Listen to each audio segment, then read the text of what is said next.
Okay, so welcome those in attendance today and welcome all those online for the council meeting held Tuesday 5th of May 2026.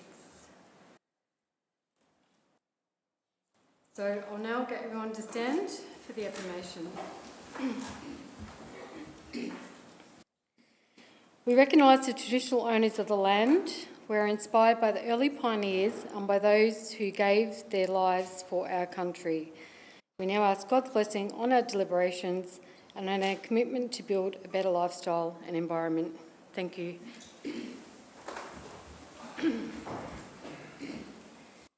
This council meeting is being recorded and live streamed to Council's YouTube channel. The recording will also be made available on Council's website. Whilst all care has been taken to ensure your privacy is maintained, please be aware that your presence may be recorded. So item 1, do I have any apologies and leave of absence? No. Item 2, confirmation of minutes. So the council meeting held on Tuesday the 7th of April 2026. Yes, confirmed. Okay, someone happy to second those? I'm happy to second that. Okay, anybody against the motion? Okay, so they are carried. Any matters arising from the minutes? No matters arising. We'll go to item 4. There are no presentations or awards. Item 5, there are no presentations of petitions and joint letters. So we'll go to item 6, disclosures of a conflict of interest at a council meeting. So does anyone have a conflict to declare? Yes, Mayor. I have a conflict on 14.2, confidential agenda, CEO performance and remuneration. Obviously, I have a conflict. We'll leave the room. Thank you. Anybody else wish to declare a conflict? Okay, so we'll go to item 7, informal meetings of councillors.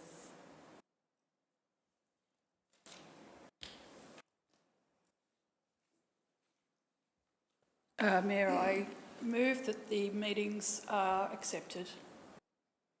Okay, somebody to second that, please.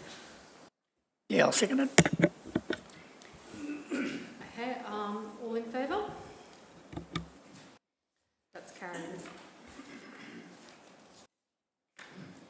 So we go to item 9, consideration of reports of officers. Oh, sorry, do that every time. Any items brought forward? No. Item 9, consideration of reports of officers. 9.1, health, well-being and community. Live it up. 9.1.1, traditional owner acknowledgement policy. And the purpose of this report is to present the traditional owner acknowledgement policy for adoption.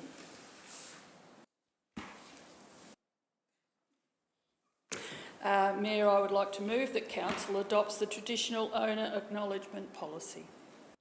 Thank you, Councillor Greenberger. Somebody would like to second that? I'm happy to second that, Mayor. Thank you, Councillor Hyde. Councillor Greenberg, would you like to address the council on the motion? Yes, thank you, Mayor. This is a very important policy for Council, the first time that we've had such a policy prepared.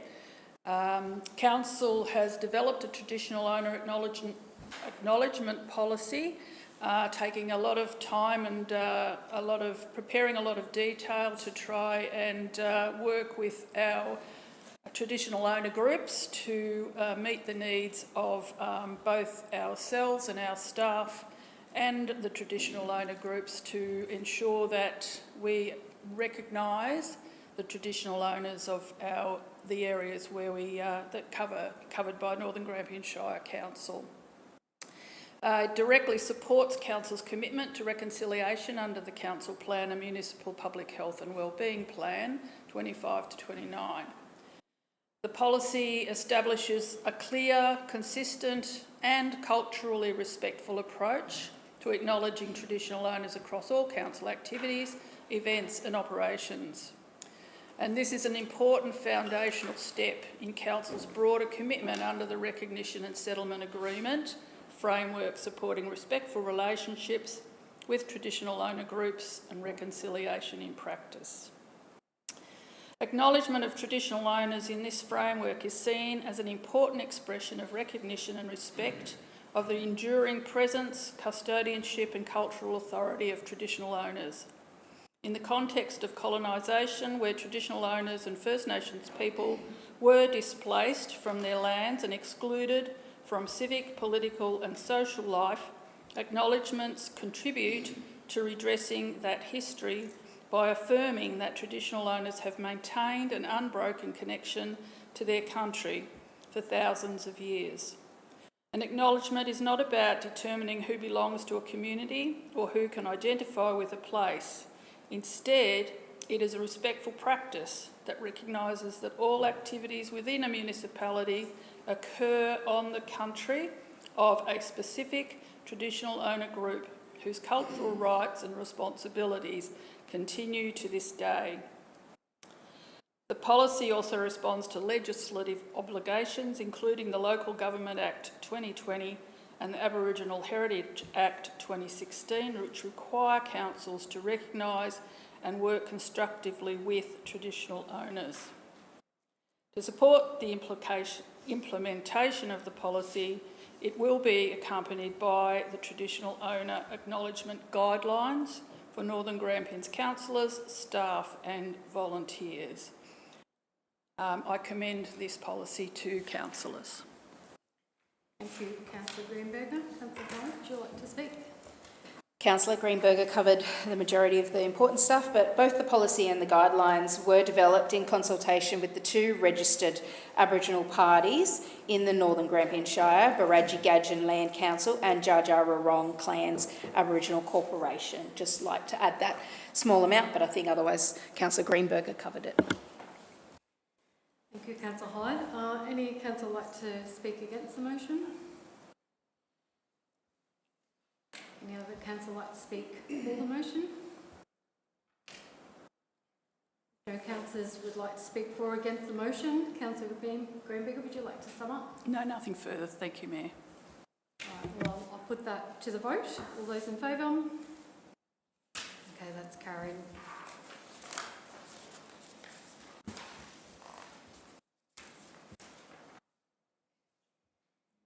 And we get item 9.1.2, appointment of Store Recreation Advisory Group. And the purpose of this is to seek council approval for the membership of the Store Recreation Advisory Group.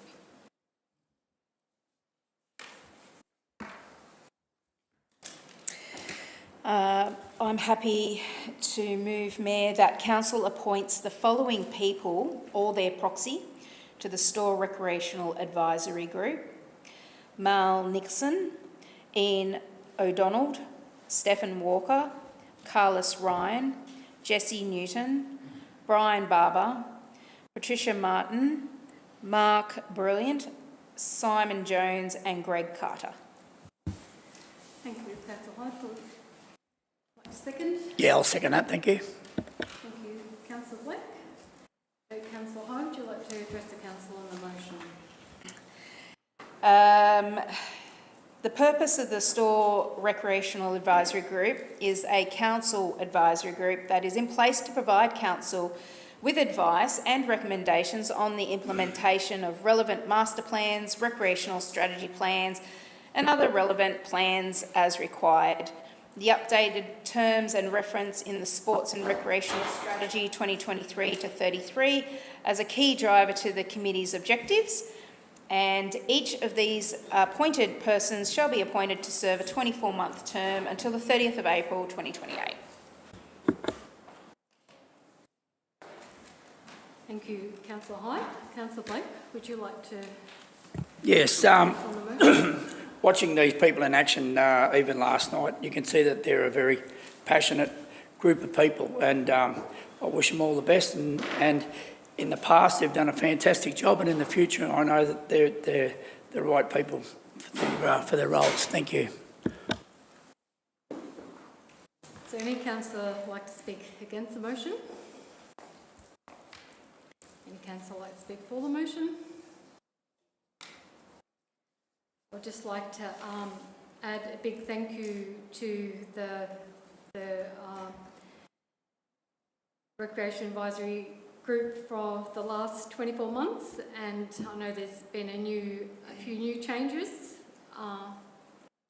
and there are a few people that are continuing, which is always good to see. So it's good to have that little bit of diversity, but to have the people that have been on the committee for a while with all the experience. So it's yeah, I think it looks like a good new group of people. So Councillor High, would you like to? Nothing further to add. No. All right. All right. Look, I'll put that to the vote. Those in favour? That's carried.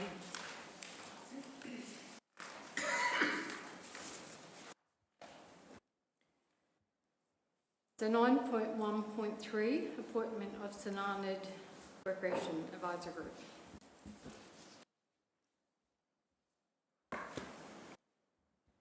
I'd like to move that Council appoints the following people or their proxy to the Synarnid Recreation Advisory Group, with 2 vacancies open to the advisory group. Bruce Hando from the Synarnid Football Club, Kim Berthisall, the Football Club Canteen Committee, Nicole Amos, the Netball Club, Jason Smith, the Cricket Club, Kay Boyd, the Harness Racing Club, Tom Hamilton from the Hockey Club, and Jackie Peacock and Annette Driscoll, both community representatives. Happy to second. Thank you, Councillor Emerson. Councillor Prose, would you like to address the council on the motion? Well, fairly similar to the previous motion, except this is about the Synarnid Rec Reserve, which is basically at Lord Nelson Park, where we have football, netball, hockey and harness racing. So the members, most of them have re-nominated, so it's exciting. They haven't found the meetings too boring and they must feel like they're making a contribution and being listened to, so that's nice, they've re-nominated. Still 2 places, so if anyone else would like to join, the meetings aren't onerous, and you get a say for what happens in your community sporting ground. And thank you again to everyone who has put up their hand to contribute to our community activities. Thank you, Councillor Forbes. Councillor Emerson. Thank you. Just like to endorse my fellow councillors' comments. A great group of people who have been serving the community for many, many years in some instances. A couple of new faces would be great, but I'm sure it's in good hands with that list of people. Thank you, Councillor Emerson. Does any councillor like to speak against the motion? Any councillors like to speak for the motion? No councillors like to speak. Councillor Prose, would you like to sum up? Okay, I'll put that to the vote. Those in favour? That's carried.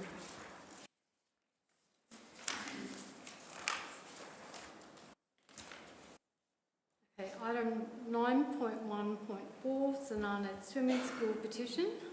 So the purpose of this report is to recommend actions for consideration in response to the Synarnid Swimming Pool petition within Council's strategic planning process.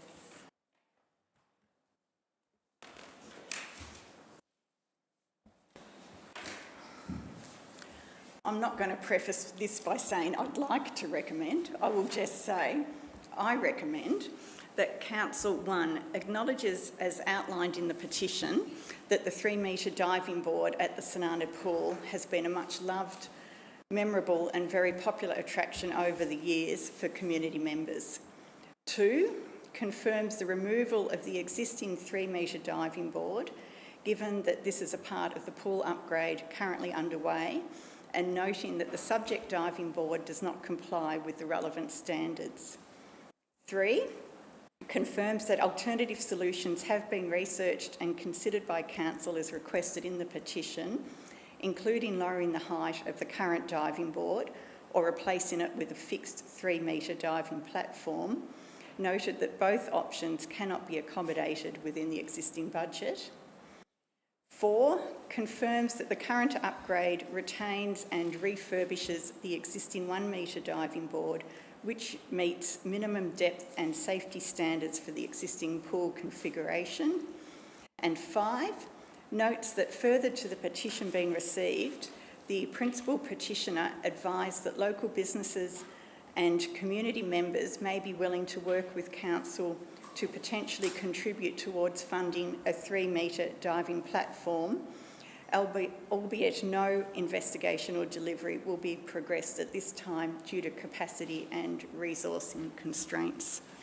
Thank you, Councillor Poe. Someone to second? Happy to second. Thank you, Councillor Emerson. Councillor Poe, would you like to address the council on the motion? It's quite sad that we're losing the 3 metre diving platform. When I first moved to town and wasn't working and had lots of time on my hands, I would go to the pool and watch the kids jump off the diving board, and it was really quite exciting and fun to watch. But there's always a but. The council had put aside $300,000 to fix the leak of the pools. The pool's been leaking for a long time and it was causing EPA issues. If we didn't deal with the leak, the EPA was going to close the pool down, so something had to happen. So $300,000 had been put aside to deal with the leak. Then there was the opportunity, Sports and Rec had a funding grant for 1.2 mil, I think it was, which if council contributed an extra $300,000, it meant we could get money from the government, we'd refurbish the pool, it's got better disability access, we still keep the 1 metre diving board, but we couldn't keep the 3 metre diving board because our pool's just not quite deep enough for a 3 metre springboard. And it's been raised the issue of having a lower diving board. Now you can have springboards and you can have platforms, but apparently in the diving world there are standard heights of diving boards, so the regulations only test heights for those standard height of diving boards. So with the depth of the pool that we've got, 3.5 metres deep, it only allows a 1 metre springboard. It doesn't allow anything higher, even platform-wise, I think. And the other factor is we only have the time and money to do what we're actually doing now. There's not enough in the budget to look at having a higher 3 metre platform. So even with community volunteering to contribute now, the council doesn't have the time and resources to look at that now, but that's not to say that it's not something that can't be done in the future.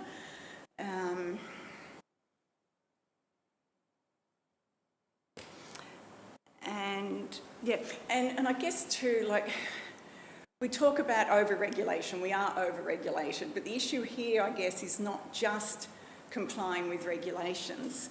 Like having the diving board is fun. If someone was to injure themselves and our diving board doesn't comply, council doesn't have a leg to stand on. But the other issue is if someone does injure themselves, they could have a spinal injury, they could be in a wheelchair for life. And if we don't comply with regulations because, you know, they say that needs to be 3.7 metres deep, we don't want someone to suffer that sort of drastic consequence. So, yeah, sorry, but we can't keep the 3 metre diving board. Thank you, Councillor Probes. Councillor Emerson. Thank you. I always like to follow Councillor Probes because she covers all the points very eloquently, so it doesn't leave much for me to say. But I should say our provision for petitions in the Shire allows our community to have further consultation with us and allows us to listen to their concerns. That's what we've done. We've come with a compromise, and I think it's a good compromise. Of course, every compromise is not necessarily accepted by everybody, but this is a good one. Somewhere in the middle, we've still got a diving board. We can still go up and watch the kids enjoying themselves off the diving board. So if this comes to fruition and it's a positive vote by the council, I think it's a very good one, and I commend the motion. Thank you, Councillor Emerson. Is there any councillor wish to speak against the motion? Any councillor wish to speak for the motion? If no councillor wish to speak for or against the motion, I will ask councillor Prove if she wishes to sum up. No. I'll put that to the vote. Those in favour? It's carried.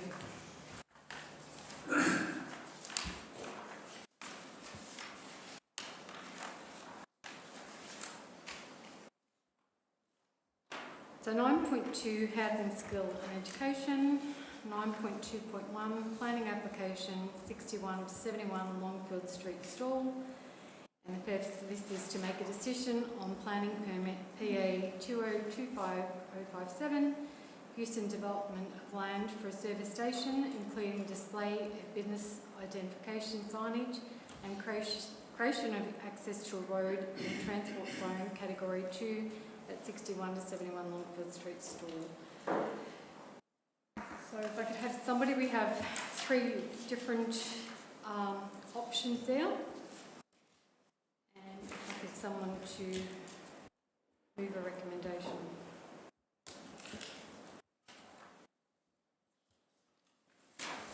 Thank you, Mayor. I would like to move that Council issues a notice of decision to refuse to grant a planning permit on the following grounds. The proposal will create an unacceptable health and safety risk for nearby residents.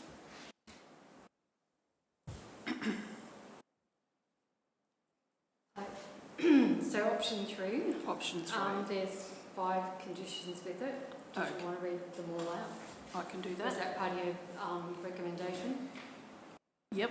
The Council issues a notice of decision to refuse to grant a planning permit on the following grounds. The proposed service station will result in unacceptable amenity impacts on adjoining residential dwellings, including by way of noise, glare and traffic. The proposal would adversely affect the character of the area. The proposal would compromise road safety. The proposed use of land for a service station is inconsistent with the orderly planning of the area and the decision guidelines of clause 65.01 of the Northern Grampians Planning Scheme. The proposal will create an unacceptable health and safety risk for nearby residents. Okay, thank you, Councillor Greenberger. Do I have anyone to second that motion? Yeah, I'll second it. Thank you, Councillor Blake. Councillor Greenberger, did you wish to address the council on the motion? Yes, thank you, Mayor. As per my error in the way that I moved the motion, my main concern is in fact the health risks of this development to nearby residents. As councillors, we are in that very difficult position of being a level of government that requires us to implement the law, and thus our planning scheme is the measure by which we need to judge these particular planning applications. However, on the other hand, councillors are elected by their constituents to represent their best interests, and it's often a very challenging and a very fine line to walk, trying to weigh up those particular concerns. In the case of this planning application, my main concern is the health impacts of a 24-hour, 7-day-a-week service station that will be emitting some benzene-type fumes that could have an impact on local residents. I note that the EPA has provided a reference to this planning application. However, on reading the detail, I was worried to see that they actually haven't, in fact, assessed the impact of having a service station at this locality. I quote from the EPA report: EPA is not a referral authority for these type of proposals. However, we can provide a summary of typical risks associated with these types of uses developments. Council should ensure that these risks are understood by the applicant and that strategies are put in place to ensure that these risks are prevented and mitigated. Air pollution. Petroleum emissions can release volatile organic compounds into the surrounding environment and impact human health and ambient air quality if not appropriately managed. Petroleum emissions can occur during delivery of fuels by tanker to the UPSS, vehicle refuelling, spills and UPSS vent pipes. Site planning and best available technologies can reduce the impact to adjacent areas. Has this risk been assessed and have mitigation measures been adopted? Our Council's planning response is modern service station developments operate in accordance with strict environmental and safety regulations governing fuel storage. These systems are regulated through state and environmental legislation to ensure that emissions are appropriately controlled and that risks to surrounding properties are minimised. And I'm sure that both council officers and our applicants will are very mindful of those risks. However, there is that doubt in my mind that because there actually hasn't been an EPA assessment of this particular location, that those health risks are not real and not of concern. I also add Commercial 2 Zone specifically nominates that uses do not affect the safety and amenity of adjacent, more sensitive uses. Clause 34.02 of the Commercial 2 Zone states the site is located within the Commercial 2 Zone and the purpose of this zone is to implement the municipal planning strategy and the planning policy framework, to encourage commercial areas for offices, appropriate manufacturing and industries, retailing and other retail uses, and associated business and commercial services, and to ensure that uses do not affect the safety and amenity of adjacent, more sensitive uses.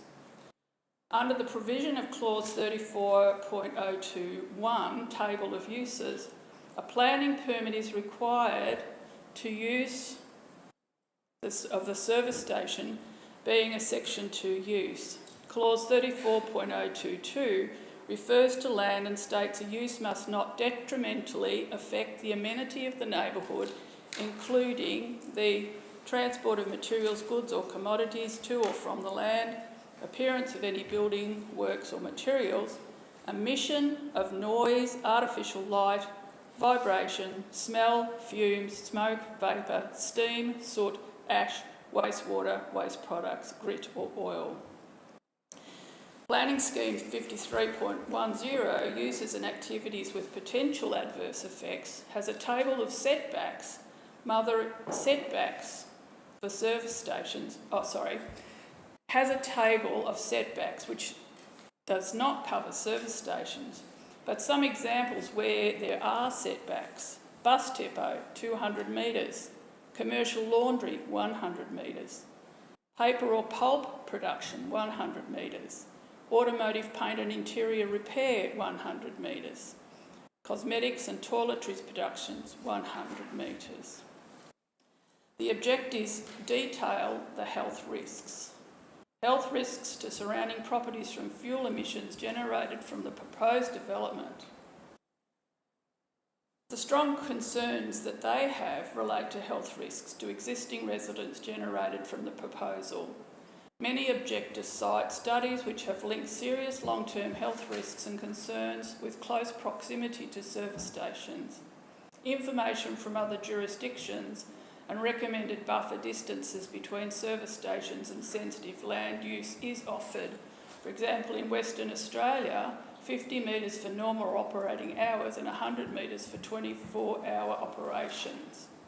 Objectors note the proximity of fuel bowsers, storage tanks and increased vehicle traffic as posing a health risk from vapours and exhaust fumes. Given that the EPA can only provide advice for the service station operator and the council to ensure safety and has not actually assessed the risk, I'm not satisfied this location will not provide a health risk to residents. I'm sure it is correct that modern service stations generally don't pose a health risk to users or to those who reside 50 to 100 metres away, but I cannot accept that a residential backyard, which is only 10 metres away from diesel bowsers, operating 24 hours a day, 7 days a week, does not pose a health and safety risk. And what is more concerning is that the closest residence to these bowsers is a young family with an 8-month-old baby. As a council representative of her community, I cannot in all conscience ignore that fact. Thank you. Thank you, Councillor Greenberg. Councillor Blake, would you like to address the council on the motion? I believe that Councillor Greenberg must have been looking over my shoulder because everything that I've got written down here, she's kind of summed up. But I feel that as an elected person in this Shire, I think accountability is a big, huge thing here. And we're looking at children's health and even the responsibility we've got to look after our community. I think that's number one, paramount. And as I travel on this road every day of the week, I think that the position of where this service station would be as a road user, I think is dangerous as well. And the rest, I think Councillor Greenberg has already summed it up. So, thank you. Thank you, Councillor Blake. Any councillor like to speak in opposition of the motion? Any councillor like to speak for the motion? Any other councillor like to speak for the motion? Thank you, Councillor Price. To support the motion, and again, Councillor Greenberger has covered very well the issues that I had too. Health risks is a major concern, and we can all think of examples where governments in the past have told us something is safe, you know, thalidomide, tobacco, and then you find out down the track that it's not. And I would hate to be involved in a decision that allows a 24/7 service station within a laneway of residential areas. It had been mentioned that, you know, there's people in the residences, they know that their property backs onto a commercial 2 zone, and so that commercial uses would be a possibility. However, a service station is not a permitted use under that zone. It requires a permit, and there are lots of other commercial uses that it could be used for. So just because someone owns a house there doesn't mean that they're, you know, acquiescing to there being a service station there at some time in the future. The EPA talked about mitigating the risks. There was the odour, like an odour issue. I'm not quite sure how you can mitigate odour. I live across the road from a service station, which is not 24/7, and next door to a truck depot that used to have pig trucks pulling outside my house. And you do smell them. You really can't mitigate much against that, except you get used to it. And again, the issue with the buffers is a concern for me. Other jurisdictions have buffers for 24/7 service stations. I'm not sure why Victoria doesn't, either because they haven't looked at it, but if other jurisdictions do have these buffers, there is a reason for that. And again, a little laneway between diesel bowsers and a residential area is just not sufficient. The other issue is the traffic one, which Councillor Blake has issued. He drives a truck along there all the time. We've got 2 lanes going down into 1 lane. It's a busy intersection. It might be the Western Highway, but it's the central part of the Western Highway that is in, you know, the more populated area of Stawell. And and I'll take Councillor Blake's experienced advice that it is just not going to be a safe place to enter and exit. And the other thing too is, like, these decisions that come to us, like there's the rules that the Victorian government sets and we have to tick all those boxes. If it was only a matter of ticking boxes and seeing if it complied, there's no point coming to council. It comes to council because we take the needs of the community into consideration. And so if we're not going to look at the impact on the residents, well, we need to look at the impact on the residents next to us, otherwise we're just a puppet ticking boxes for the government, and that's something I refuse to do. So I support the motion of Councillor Greenberger to refuse the permit. Any other councillor wish to speak? I'd just like to add that we had 15 objections to the application. So the key issues raised in the objections are compatibility with nearby existing residential context, noise pollution to surrounding residential properties, light spill to surrounding residential properties, health risk to surrounding properties from fuel emissions generated from the proposed development, soil and groundwater contamination, existing concentration of service stations installed, commercial character of store, and congestion road safety.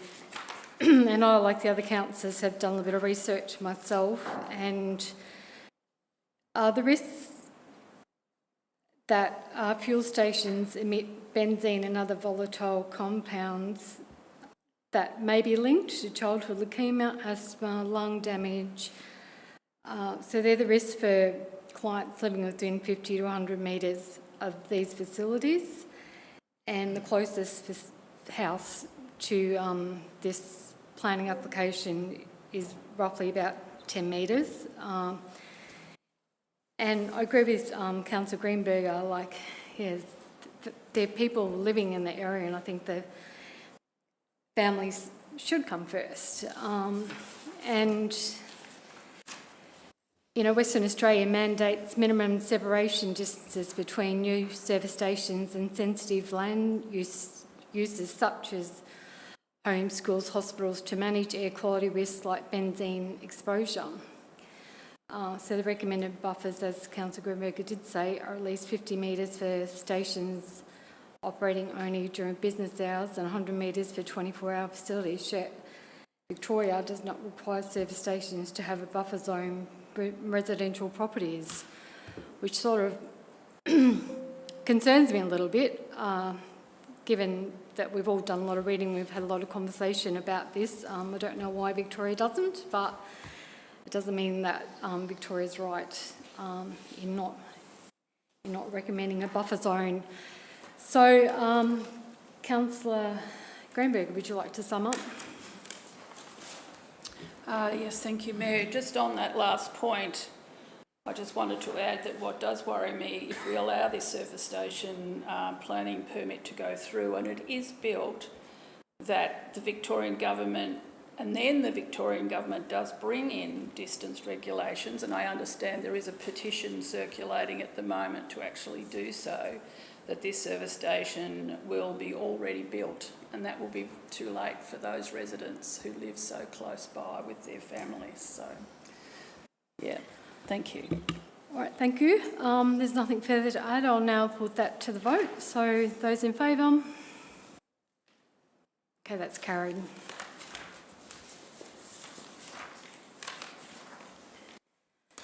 So 9.1, Infrastructure, Finance and Corporate Services. 9.5.1, Internal Resolution Procedure.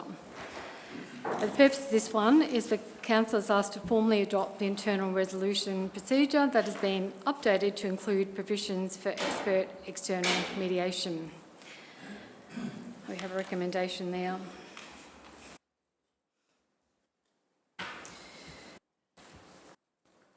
I'm happy, Mayor, to move that Council formally adopts the internal resolution procedure that has been updated to include provisions for expert external mediation. Thank you, Councillor Hyde. Somebody to second that? Yeah, I'll second it. Thank you, Councillor Blake. Councillor Hyde, would you like to address the Council on the motion? Just in short, this Council must, under the Local Government Act of 2020, adopt an internal resolution procedure that may be followed by councillors to deal with alleged breaches of the Model Councillor Code of Conduct. The procedure provides councillors with the steps to attempt to resolve alleged breaches through formal discussions between themselves and facilitated discussions with the Mayor. Thank you, Councillor Hyde. Councillor Blake, would you like to add to Yeah, that? nothing really to add to that, thank you. Okay, any councillor like to speak against the motion? Any councillor like to speak for the motion? Councillor Probst? I was just going to say one of the reasons we looked at updating our policy is there were issues in another council where there'd been councillor misbehaviour, and one of the recommendations of whoever it was that looked at it was saying we should have a ability to go to expert mediation in our policy. So we've added that because of the issues in the other council, which we're now trying to avoid if we ever come to that issue ourselves. Thank you, Councillor Probes. If no other councillor wishes to speak, Councillor Hines, would you wish to sum up? Nothing further. Okay, I'll now put that to the vote. Those in favour? That's carried.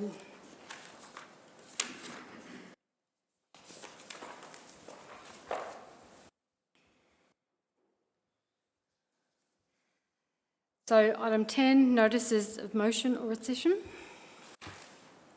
There's no notice of notices of motion or rescission. Number 11, reports from councillors and committees. So Councillor Probst, would you like to start? Sorry, Councillor Emerson, but I get to talk before you again. You've done it again. So I could just say I've been to a few committees this month. I'll let Murray tell you about them. Do you want me to swap around?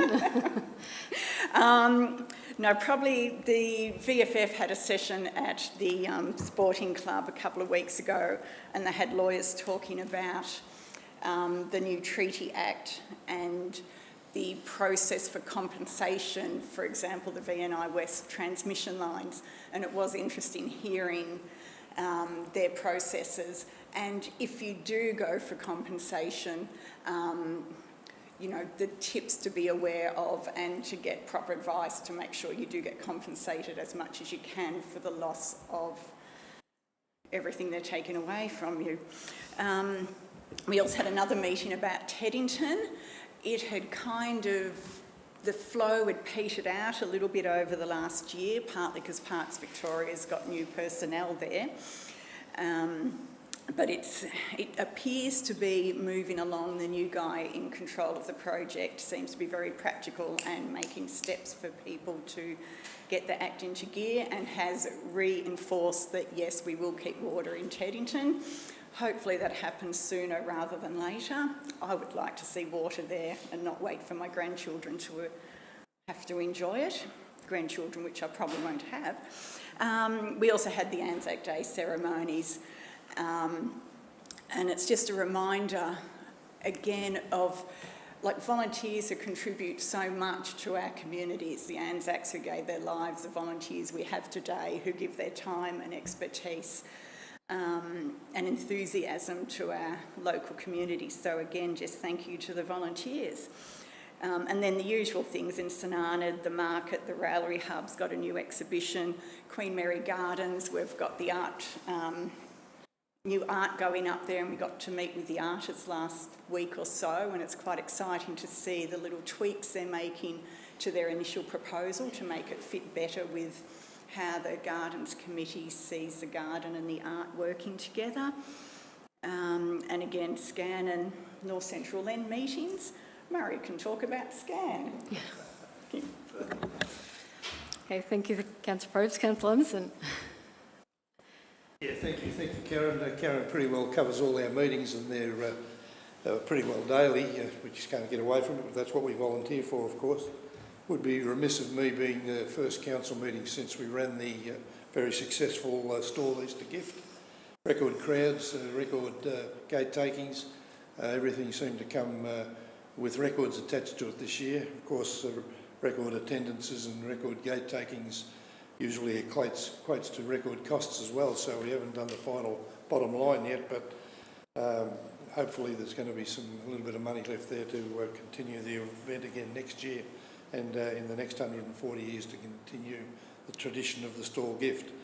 This year we had the sensational international runner in Shikari Richardson come along and won the women's event off scratch. A fantastic effort, which the Stall Gift Event Management Board, which I'm chair of, is very, very pleased with.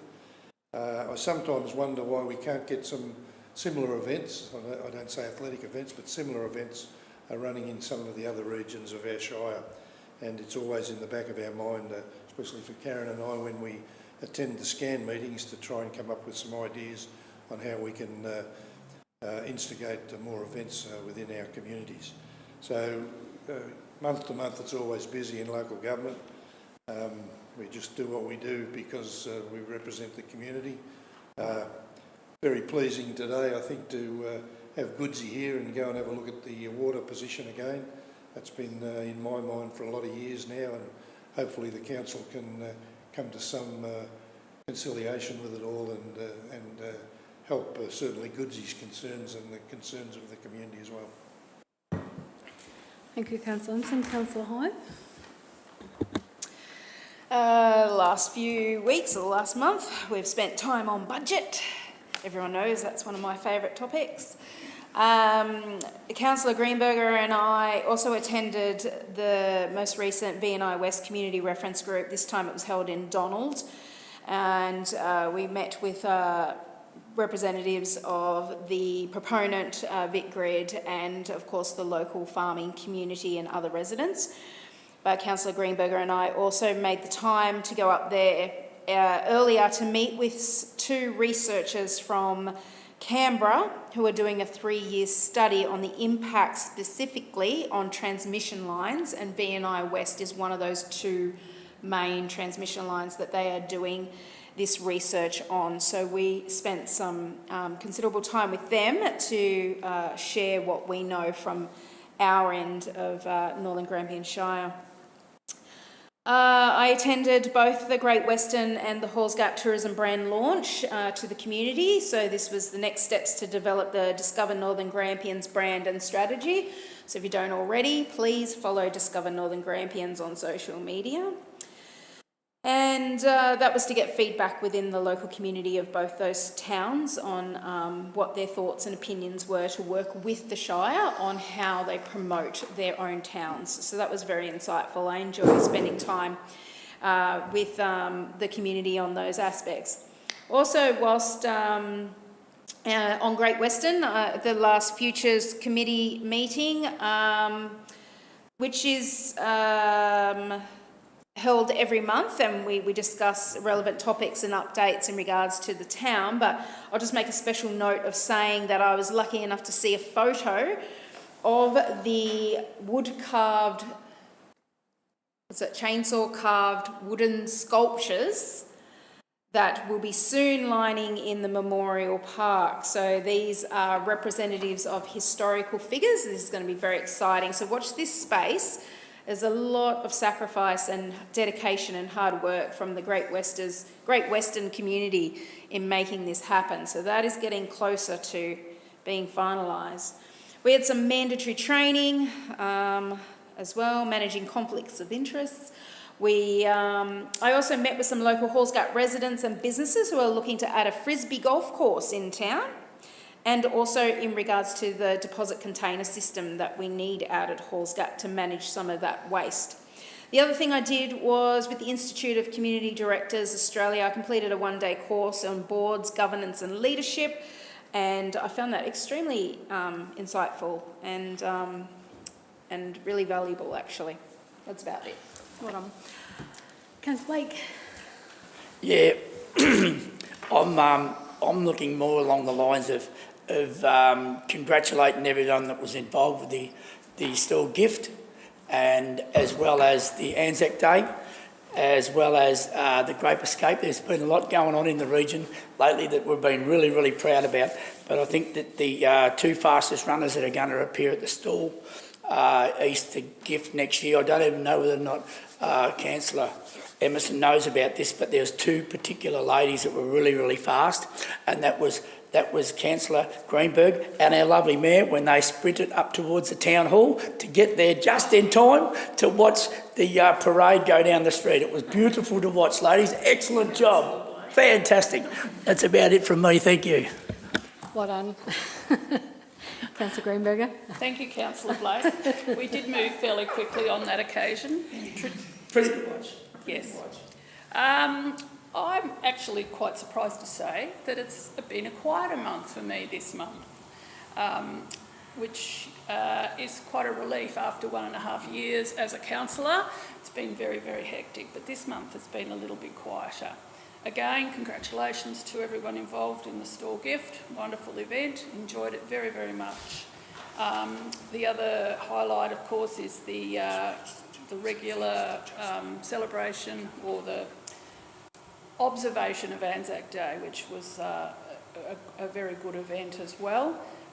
Just in terms of the stall Anzac Day event, I just want to reiterate some words by our RSL President Jeff Redding when he spoke to the community about the future of the RSL in stall.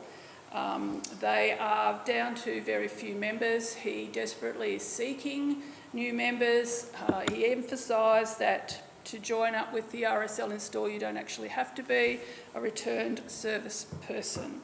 But the beautiful building, Oban in stall, which is the RSL headquarters, there needs to be some decisions made about the future of that building, and he would very much like to have good representation of the community to join up and to be part of that decision moving forward. So I encourage members of the community to get on board and support them after their many, many years of commemorating Anzac Day. Like Councillor Hyde, still quite a lot of involvement in the ongoing issue of VNI West, and also I had the pleasure, as well as doing the training around managing conflicts of interest, very important for councillors, but I also attended another webinar on the evolving nature of local democracy, which was very interesting. We had people in attendance from England and Ireland, as well as Australia, and it's very interesting to look at the role of local government internationally. And one of the takeaway messages for me is about the idea that local government doesn't necessarily do a lot of the community work now, but actually empowers and enables groups within the community to carry out the work, and that the role of local government is to support them in that. And we do see many examples of that in our communities. And so I would very much encourage Northern Grampians Shire to consider that moving forward. Thank you. Thank you, Councillor Greenberger. So yeah, look, I basically got the same stuff written down. A lot of you guys have sort of mentioned 2 days budget briefings, long 2 days, but our budget's looking pretty good. So I was pretty pleased with it by the end of the 2 days. I was pretty impressed with what we're able to achieve and our budget, and some of the cuts and some of the services that we've looked at, I think, have just shown that our budget's looking a lot stronger, even though it's still tight. But yeah, we've sort of been able to get the budget where we want it anyway, which is the main thing. I officiated a citizenship ceremony, and it was great to see so many new citizenships to our region. Mandatory training with VLGA, which we've all done. Also the Grampians Grape Escape on Saturday, and Councillor Blake was there as well. And I decided to enter the grape stomping competition, which was a little bit of fun, and I got through my first round, but I didn't get through to the finals. But anyway, it was fun, and I ended up with grape juice all over me, so I was a bit of a mess by the end of it. But yeah, hard work, but it was fun. Anzac Day, again, great crowds everywhere we went. It's great to see so many people supporting Anzac Day. I also did Northern Grampians Shire Audit and Risk Committee meeting with Councillor Probes, Upper Teddington Reservoir CRG meeting with Councillor Probes and Councillor Emerson. And on one day last week, I can't remember what day it was, but we actually had some farewell drinks for Justine Kingan. So Justine Kingan, this is her last meeting today, and Justine will be leaving us to go to another appointment, and we'll be sad to see her go. But we had it was nice. We went to Beth's, and it was just nice just to talk about the journey and what we've been through, what we've achieved. We have achieved a lot over the past couple of years, and I think Justine should be very proud of her achievements. And I just wondered whether you wanted to say anything. Thank you, Karen. Thank you so much. I'd just like to say thank you to all of our councillors and our CEO, Brent McAllister. And it really has been an absolute honour working for Northern Grampians. I've spent 12 years and it's been a real highlight of my career, and we are so blessed with the most beautiful, diverse region, and I'm very proud of what we achieved in our organisation and very pleased to continue to serve our wider region up at Horsham Rural City. So thank you so much to my colleagues, Vaughan Williams and Jeevan Pinto and Trenton Fiddle, who's on a long journey. But thank you so much for all your support. It's been amazing, and I'll see you all around. Won't be far away. Thank you. Okay, so that's our reports from committees, councillors and committees. I just need someone to move the reports be received. I'm happy to move that the reports from councillors and the committees be accepted. Thank you, Councillor Hyde. Someone to second that? Yes, I'll second it. Councillor Blake. All in favour? That's carried. Right, so item 12, we have no urgent business. Item 13, public question time. So we have a question with notice and a question without notice. And Lauren Sherson is here if you'd like to address the council on your question.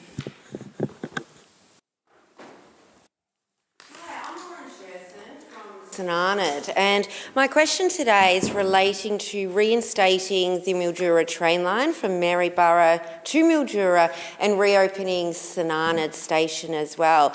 I would like to ask if you would put forward a motion of support today that backs the locals here who are campaigning. We're doing it along Donald, along the whole train line as well. But here in St Arnott, everything we've heard you speak about, from the fuel to tourism to business, that can all change if we get the Mildura to Maryborough rail line open again. Thank you. All right, thank you, Lauren. So we can't have any more motions today, and it is a question that I will take on notice. Mm-hmm. We are discussing our advocacy at the moment, so we will discuss your question, which is, will councillors put forward and pass a motion today, which we can't do, that the Northern Grampians Shire supports locals in the interstate advocacy to reinstate Mildura train line and reopen St Arnott station. So we will discuss that in future at a briefing. So, thank you for your question. We do have a rally in a couple of weeks, so if everyone could come down, that'd be great. We'll get a reply to you. Thank you. So I have, so I can only accept questions that I've written down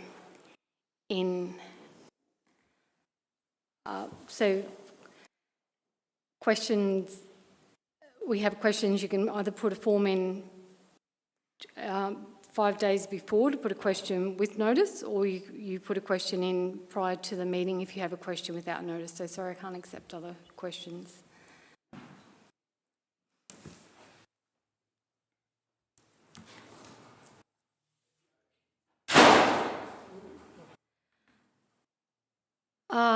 And we have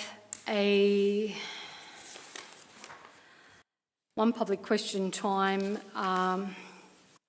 with notice, but he is not actually here. So 80.11, the chair may refrain from reading a question or having a question read if the person who submitted the question is not in attendance at the time when the question is due to be read, and he hasn't actually asked me to read the question, so he will get a reply in writing. So we now go to number 14, closure of the meeting pursuant to section 66(2)(a) of the Local Government Act 2020, and we have a recommendation there.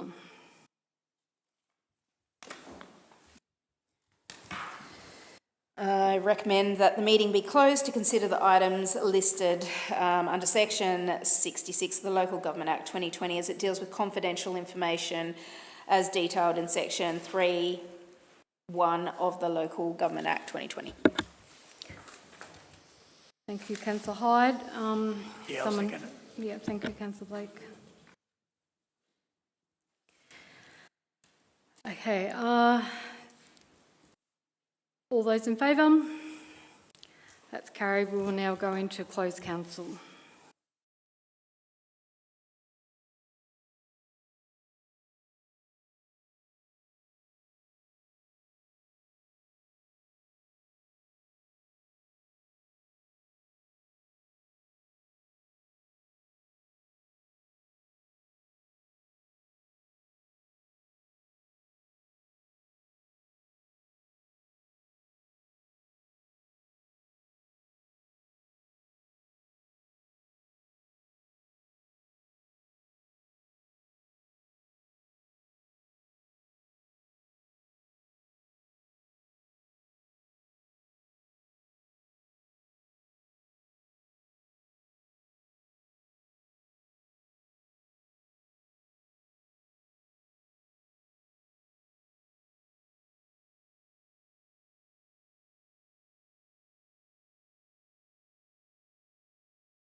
Yep. 14.1, the council exercised the first one-year extension option for contract C25001 provision of street cleaning services with Lachlan Thomas Eckert trading as Grampians Facility Services.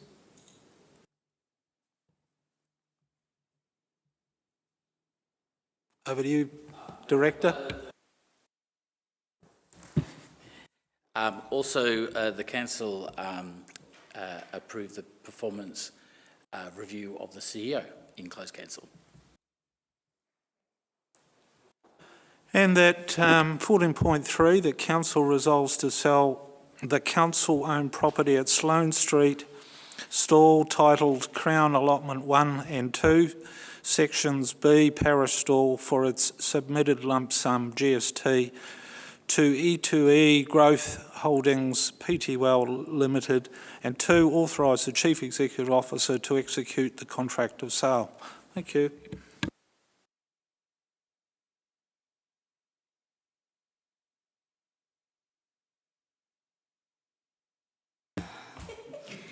There being no further business, I will now declare the meeting closed at 1:41 p.m.